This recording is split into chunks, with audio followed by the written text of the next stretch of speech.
আজকে আমার বার্থডে, আমাকে কেউ গিফট দিল না, আমার আবার কেকও আনলো না, কেকও পেলাম না।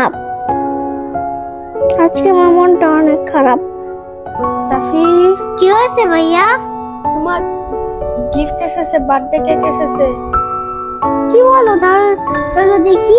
এটা কত সুন্দর, সাথে গিফট আছে। আমার ভাইয়ারা এসেছে, এখন একসাথে মিলে কেক কাটবো। তোমরা আমাদের সাথে থেকো।